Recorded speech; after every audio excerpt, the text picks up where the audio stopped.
Now when we walk into Marriott's across this country and they holler champ, we're going to do a quadruple knockout because we don't know who they're talking about. The best looking man, the best dressed man, long limousines, jet airplanes, custom made clothes. To be the man, you got to beat the man. We are the Four Horsemen. And away we go. Welcome to the Four Horsemen of Fantasy podcast. It's been a while since we did this. I almost forgot how to do it. Like, I'm over here fumbling with my equipment. I got the guys looking at me crazy, wondering, hey, am I going to speak? Is the open coming? But it came. It's here. It's floating away, but we're not. I'm Carlos Ortiz. That's Carlos with a K, alongside Nick Romeo, Jack Hopkins, and Gil Benhamu. See, I'm already butchering names because it's been so long since we've been doing this. Boyos, we got a packed show for everybody here today. But first and foremost, before we dig into the running back carousel, before we dig into the offseason moves when it comes to pass catchers, Giants made a trade. How you guys doing? If you couldn't tell, I'm as happy as a clam. How do you know how happy a clam is? I know a few. I got some friends. Life's been good. Life's been good. My Knicks are good, and that's what makes me happy right now. For now. Yeah, well, speaking of Knicks, Nick, how are you doing? I'm doing pretty good, What's up with you guys? I just had to say, I love seeing all your faces again. I'm glad we're doing this again. Let's get the show on the road, baby. What's going on with you, Jack? Yeah, I'm good too. Can't complain at all. Did my first courtside reporting this weekend, which was really cool this week. So, yeah, work's going well. Everything's good. Life's good in London. So let's get straight into the show. Yeah, look at you guys taking charge here. It's funny. I wound up. I did two shows on Thursday and Friday. I was hosting for the morning show for CBS Sports Radio South Carolina affiliate, and I feel like you guys are giving me more direction than my producer did. So it's this is a welcome change. I'm with broadcast professionals keeping us all straight here. But let's do exactly what the guy suggested. Let's get into our to the main topic of today's show is Aaron Rodgers. Is the nightmare finally over? Sort of. Aaron Rodgers finally spoke after his seclusion in the darkness cave, the little retreat in his cabin in Oregon, which I don't know how dark it could have possibly be. I'm sure he had to eat. I'm sure there was Wi-Fi. But listen, we're not going to get into the particulars of what he wants to do in the offseason because it's always odd as enough as it is. But he did speak on the Pat McAfee show, and he finally said what has been a, I guess, loosely guarded secret, guys, where he has officially made his intention clear with the Green Bay Packers that Aaron Rodgers intends to play for the New York Jets. Now, guys, intention is one thing, but we're still waiting for the actual realities of said trade to happen. Of course, being a fantasy podcast, we want to focus on the implications of the trade should it happen to the Jets. Or, if for whatever reason it doesn't go to the Jets, because the Packers still have the leverage at the end of the day to dictate where he can and can't go, all likely signs that he's going to be a Jet. So I don't want to sit here and go out of left field and say he's going to be a Patriot, but, nothing's out of the realm of possibilities. So, guys, I'll toss it over to you. Should Aaron Rodgers move from the Packers to the Jets? What's the fantasy value of Rodgers? What's the fantasy value of players like Garrett Wilson or Alan Lazard, who's now a brand new Jet, or even a running back position such as Breece Hall if he comes back healthy? What are the fantasy implications that we can expect for the Jets as a whole? Well, I think the one thing that's most important to look at with Rodgers is like last year when he had a young wide receiving room with Watson and Lazard, he was hitting quarterback 2 numbers. And I think what happens is when you go to Garrett Wilson, who's played well with Zach Wilson somehow and Joe Flacco somehow, on top of getting Lazard into New York, you've established him as a startable quarterback under most weeks in fantasy. As for Wilson, I think he can hit wide receiver 2, wide receiver 3 numbers again. And as for Lazard, I'm a bit uncertain. And I think the one thing that I'm really looking forward to is to see how much they're going to allow Breece Hall into the passing game. And I think that's been the most important area of concern for me, is where does Breece Hall fit in terms of not just being a bell cow back, but how often are they going to throw him the ball? For me here, this is ludicrous. Aaron Rodgers is 39 years old. If you're the Jets I don't trust the Jets organization, number one, to get this done. And secondly, is Aaron Rodgers just trying to copy what Brett Favre did? Is he just taking a carbon Almost to a T, right? Of what he did? I mean, so here's the thing with Rodgers is Rodgers has threatened retirement numerous times already. Are the Jets really going to want to take on a guy, give up, a good amount of picks for a guy that might only really play a season or two? Now, granted, if this deal does get over the line, which I doubt, to be honest with you, I can't see it happening. Just because Aaron Rodgers wants it to happen doesn't mean the organizations are going to come to an agreement just because of that. He's also really messed up the Jets' leverage now, because the Jets now know this guy wants to come to us. The Packers know that as well. But I really do think if he does go there for that this season, the Jets need to win a Super Bowl next year. And I don't think they have the roster quite yet to do that. Maybe in a couple of years' time they might be able to. But I genuinely believe if he does go there, I think Garrett Wilson's a wide receiver 1 next season. And that is because of the player, of how good he has looked. As Gil just said, with Zach Wilson, with Joe Flacco, he looked outstanding. So what, you put Aaron Rodgers there? Think about how good he's going to look then. I think he's going to be outstanding. He's given a list of demands. He wants Alan Lazard, which he's got there. He's Randall Cobb. He'd be asking for Jordy Nelson now before long as well. So it's going to be interesting to see how this shapes up. I think he wanted Odell too. Yeah, he talked about Odell and Mercedes Lewis, some random Oh my god. Well, firstly, let me just tell you this. When I reached out to Rodgers, he told me to lose his number. All right, so. Oh, you too. Yeah, so it's happening everywhere, It's happening. This New York media is different, man. It's just the way it is, but we keep on pushing. That's what kind of field that we're in. So, but if Rodgers, with this move to go into the Jets, I mean, just look at what he's got around him. He's got a top 4, top 5 defense in the league, a great offense, like you said, with Garrett Wilson. Now you have 2 backs in the backfield with Breece Hall and Michael Carter. I don't see why this can't work. I mean, the coaching is what I'm really looking at. Robert Saleh hasn't really sold me yet. I don't see it. I really don't. He's a more defensive coach, and we've seen it on his side of the ball. But if anyone could do it, I think Rodgers can.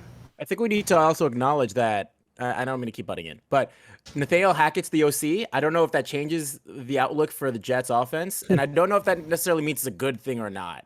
So I actually think it is a good thing for Rodgers and the Jets offense as a whole, because obviously Rodgers is still a Packer. Until that trade is made official, we can't really speculate on how the fit is going to be. But we do know that Hackett was responsible in terms of Rodgers' latest MVP year. So it's going to be a seamless fit because Rodgers is already familiar with the offense. Now, Nick mentioned the running back tandem, but there was one running back none of you guys mentioned that I think benefits the most out of this, and that's Bam Knight. Oh, yeah. You forgot about that fantasy darling, Zonovan Knight. Late season. Zonovan Knight, I see a little bit of Aaron Jones in terms of his game here, and I would not be surprised if they have Zonovan in more of a pass-catching role, that hybrid back. That's somebody I can expect will benefit well from having Rodgers under center compared to a neophyte quarterback like Zach Wilson. Garrett Wilson is going to be a slam dunk wide receiver 1.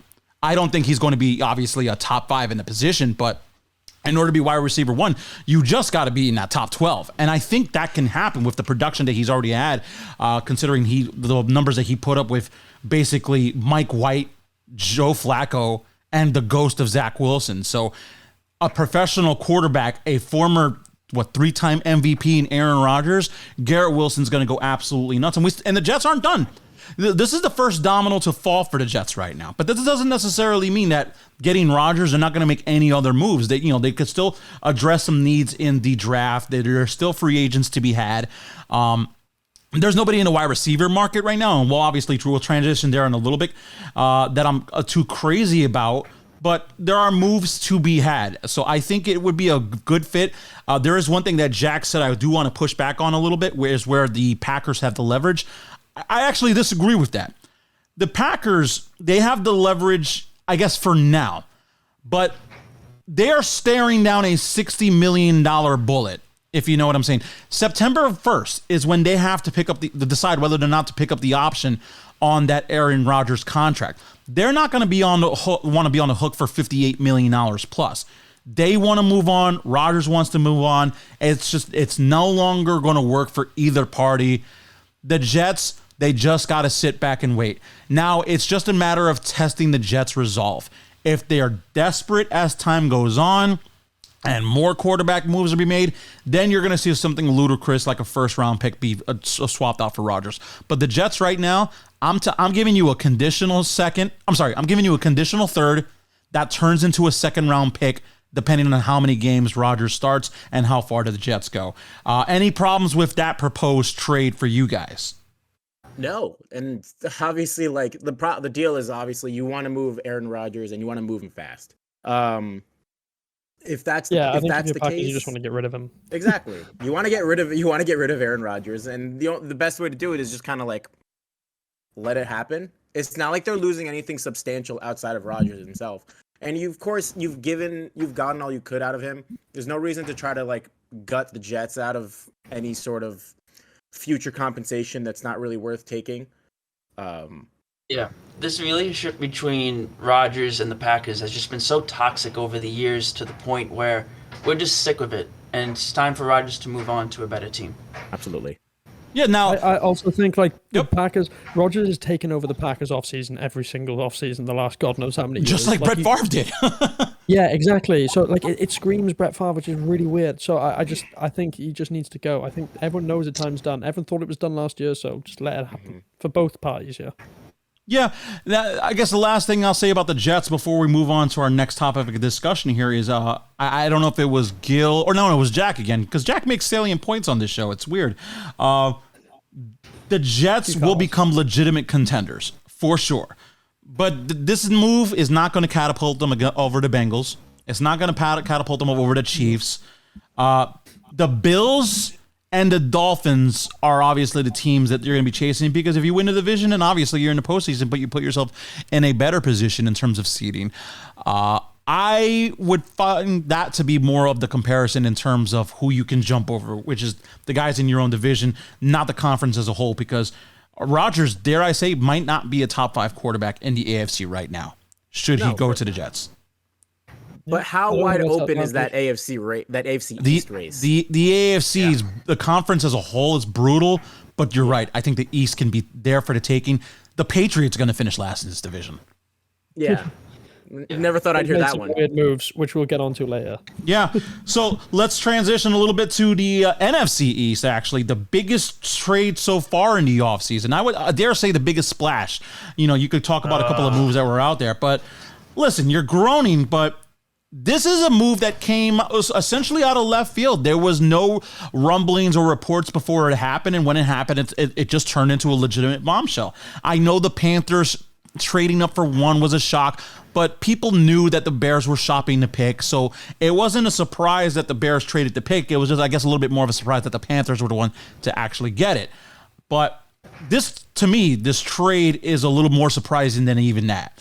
And what I'm talking about is the Giants have acquired Darren Waller from the Las Vegas Raiders for a 3rd-round pick. And if you remember, it's the number 100 overall pick that the Giants acquired in the Kadarius Toney trade that sent Toney to the eventual Super Bowl champion Kansas City Chiefs. So if you look at it just kind of for that, it was basically Kadarius Toney for Darren Waller, which is not a bad deal at all. If you were the Giants, you had nothing out of Toney.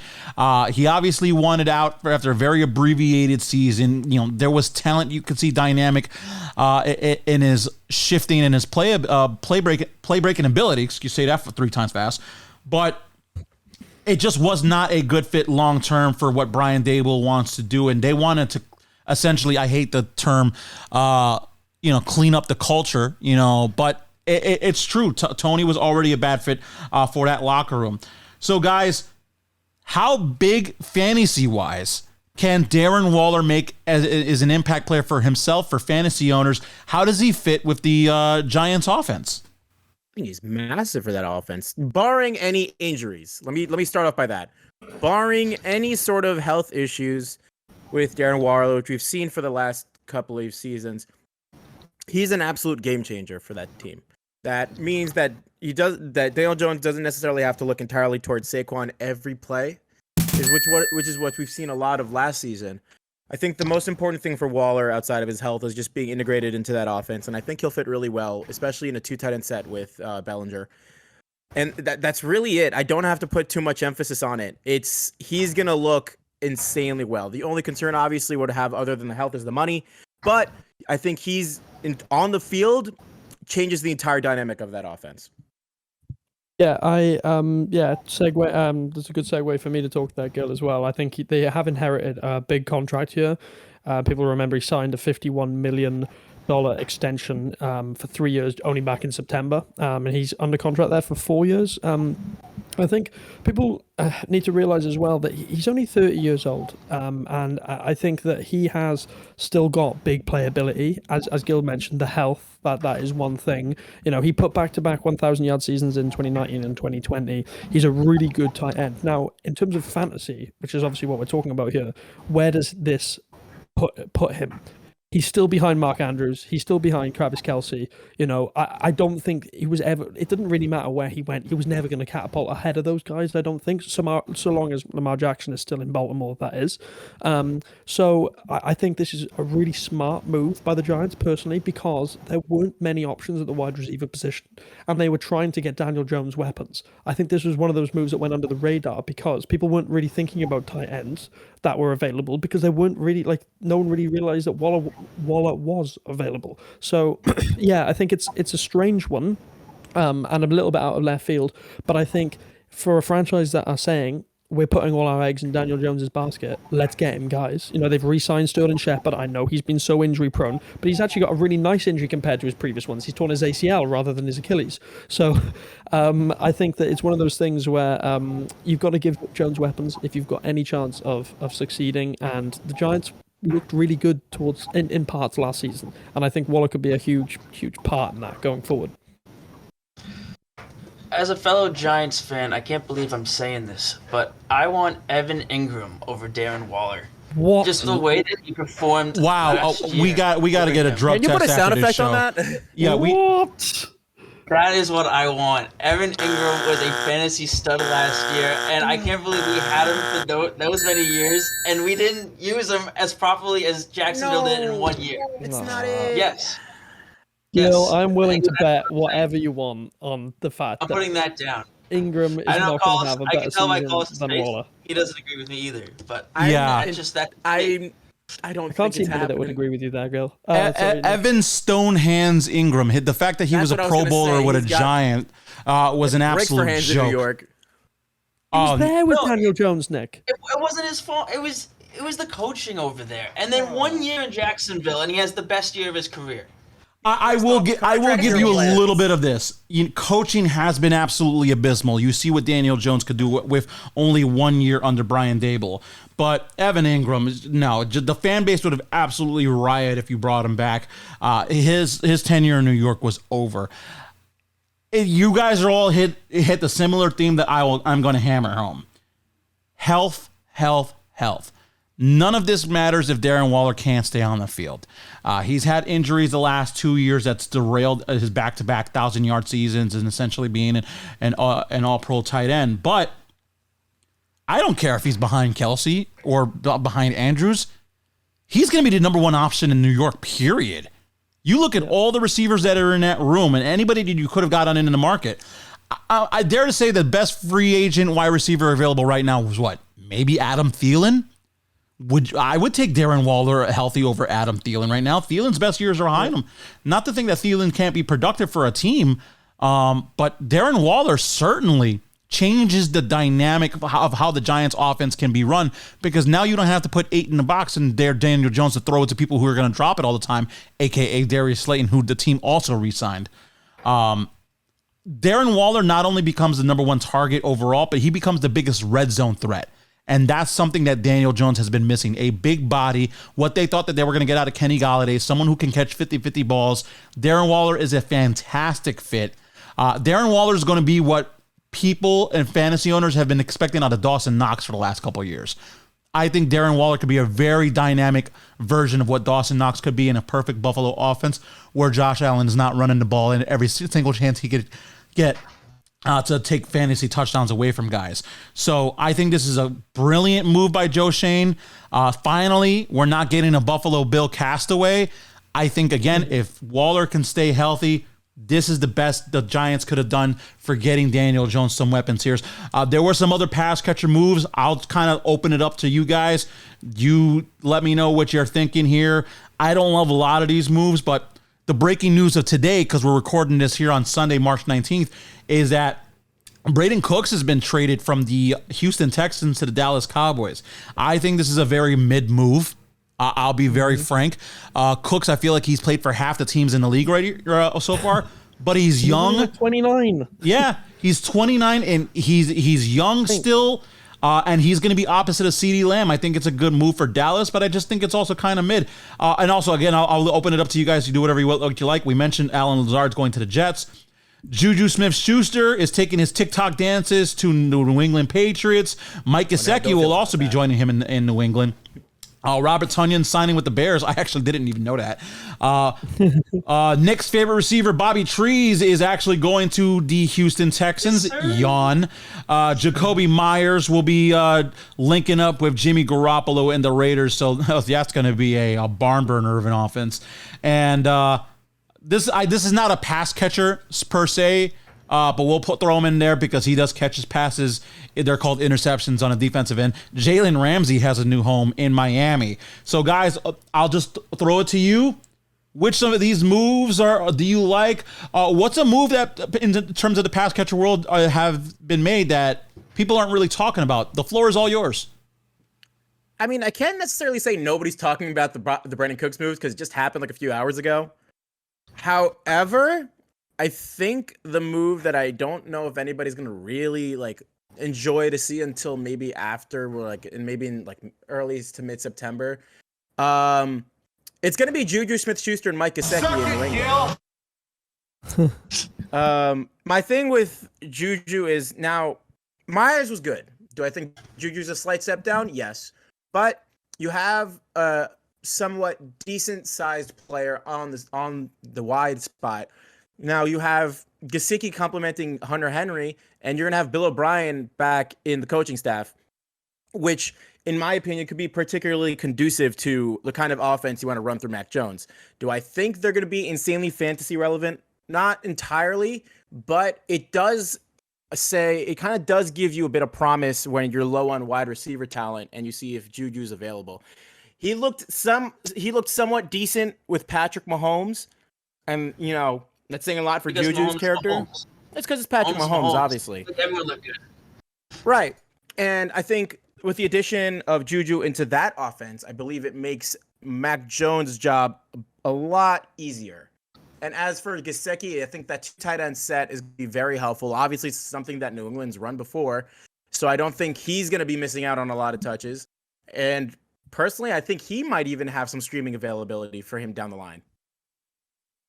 I'm going to kind of go on to the opposite side of this kind of move, in that I'm blown away at what New England are actually doing and what they're trying to achieve, because they've signed Juju Smith-Schuster for a 3-year deal for $11 million. Jacoby Myers signed with the Raiders for $11 million on a 3-year deal, like over each season, obviously.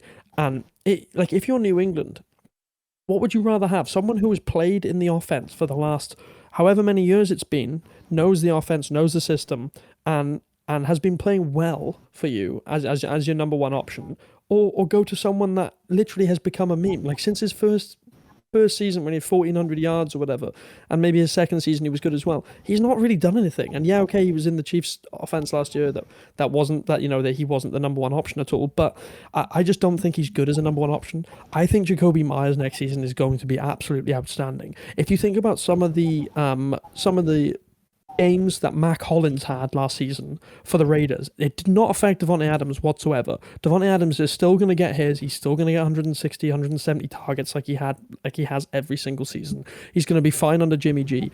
The only thing with Jacoby Myers is he's probably going to find himself on the outside a little bit more than he did in New England, because Hunter Renfrow does own the slot position in Las Vegas. So I think that's what you'll find a little bit more. But he's also linking up with a previous offensive coordinator, I'm fairly sure, in Josh McDaniels, is it? So I think that also helps as well. I really think that Jacoby Myers is going to have another wide receiver 2 season. Maybe low end, but he'll also just be a bit of a PPR machine. That's what we relied on Jacoby for. You're not drafting him to win you championships. You're drafting him because you can plug him in the flex, and that's what you want from him. And I think Jacoby Myers is going to do really well in Las Vegas with Jimmy G there. I think this offense is looking pretty good for next season. No, and I have to. Oh, yeah, sorry. Yeah, I have to agree with Jack here, too. I want every part of the Raiders' offense. Devontae Adams, Josh Jacobs, now Jacoby Myers. All of these guys are going to be so great under Jimmy G and just the whole offense in general, because they haven't fixed up their defense. Just look at the way they had to play last year to keep on scoring, to keep up with these teams. When you want a team that has a bad offense but a bad defense but a great offense, because they're going to keep on scoring. And Jacoby Myers is a great piece to add. Yeah, I'm with you guys. I think the Raiders are going to be interesting, but one team that I thought that in terms of very underrated signing, in fact, that I didn't even know it until reading it off our rundown here, was the fact that the Bears got Robert Tonyan. And the reason why it's fascinating to me is because I would think that the original thought for the team would be to sign a better blocker in the tight end position, because you already have Cole Kmet there. A better blocking tight end would be able to kind of unlock what Kmet can do in the passing game. But now that Tonyan is in Chicago, I actually see him as more of a pass-catching threat. And you can have both of them in the lineups, but Robert Tonyan could be a guy that could be doing chip blocks and just kind of release his guy or run off and do a route. There could be a lot of interesting plays where he can be flexed out, whether it's going to be blocking or running routes here. Cole Kmet is going to be more of the dirty tight end player, so to speak. But it gives Justin Fields another legitimate target here. Now, you look at what the Bears have done over the last couple of weeks. Obviously, they traded down from 1 to 9. I believe that's where the Panthers' original pick was. No, they traded to 9. They moved down 8 spots. You got DJ Moore, which I think could be a borderline wide receiver 1 in this league. He's had back-to-back 1,000 yards from scrimmage seasons with an amalgamations of quarterbacks. I'm not going to even run down the list of people that he's played with, but he's had a who's who at quarterbacks, including guys like Kyle Allen, Baker Mayfield, and Sam Darnold. And he's still being a productive receiver in this league. I think DJ Moore can go absolutely off. By saying as long as the Bears start passing the ball a little bit more. That's the only thing. Yes. So there's some moves again that the Bears made in the backfield as well, and we'll kind of transition there in a second. But you have DJ Moore in that room now. You have Chase Claypool, who can be more of a deep passing threat. You have Robert Tonyan. You have Cole Kmet. Darnell Mooney. So there's a lot to like about the Bears offense. I actually would like the Bears offense a lot more than the Raiders offense this season coming up for fantasy production. My thing with Justin Fields is, can he just continue his development as a passing quarterback? Because you see it a lot in the season that just concluded. Fields, he'll look at his first read, and if it's not there, he's taking off. And obviously that gave a lot of rushing production, but with all these weapons here, the Bears want to see if he can pass. And I think he can live up to the challenge because he does have a high IQ. So I'm all in on the Bears offense because one of the moves that they also made was they no longer have David Montgomery, who signed as a free agent to Detroit. It's amazing how guys just stay in division. But I also just want to say quickly, I've just seen an article there from, an update at least from Ov Kleiman on Twitter, basically saying that the Panthers are attempting to sign both former Vikings wide receiver Adam Thielen and also wide receiver from the Lions, DJ Chark. So apparently the Panthers, obviously now completely without any wide receiver room, any receiver room really at the moment. I think they've just signed Hayden Hurst, to a 3-year deal. Yes. I think that's something that we haven't mentioned, but that's actually, they've signed him to a 3-year deal and they've given him a decent amount of money, so they're obviously going to use him. But yeah, if they can get Thielen and Chark, then obviously you're going to have some weapons for whoever is going to be passing the ball, whether it's Bryce Young or whoever it is. So I think, so listen, to me, it's going to be C.J. Stroud. You don't trade up to number one if you're going to take Bryce Young. If you look at the quarterbacks that Frank Reich likes to work with, he has a particular prototype in mind. This is a whole new episode in itself, isn't it? Yeah, seriously. But it's going to go C.J. Stroud. We'll get more into draft speculation as we get closer to it. We're about a little over a month away from the draft, so we'll have some draft episodes for fantasy purposes that you can sink your teeth into. But really quickly, the Bears, they moved on from David Montgomery. He signed as a free agent with Detroit. They actually brought in Deontay Foreman, speaking of the Panthers. So he will be plugged into the Bears backfield along with Khalil Herbert. The Bears are a little young. I think Deontay Foreman will be just fine, but they're transitioning from more of a running offense to a passing offense. So it seems like that's what's being a problem for running backs as a whole overall in the league, guys. Austin Eckler of the Chargers has requested a trade. The team has granted permission for him to seek one. So contract talks have stalled. Therefore, Eckler may be looking for a new home. Well, not maybe looking for a new home. He may have a new home.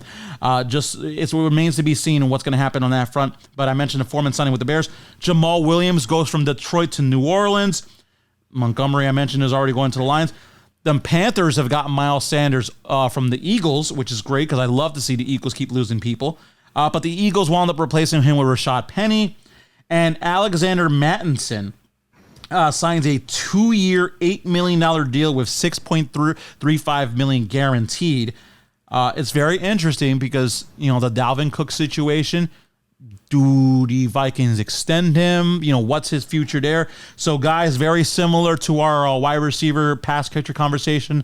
I open the door to you. What are some of the running back moves that you guys like or don't like?